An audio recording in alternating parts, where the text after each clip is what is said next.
Peaceful day, Art Savings, Lemon Ginger Tea tayo ngayon. And follow up lang ito yung doon sa mga na-share and nasabi ko na doon sa mga ibang videos.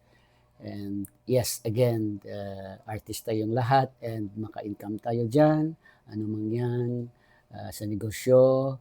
And I go also into networking and nagbibenta ng mga products and also buy and sell. And some of them, maliit lang yung puhunan and sa pag-atyaga natin, maka-extra income din tayo doon. And I've also invested and nakuha ko na yung money doon sa institusyon na nilagyan ko ng money at malaking tulong sa anak ko, sa kanyang schooling, sa review, and sa kanyang board exam. At thank God, nakatapos din siya.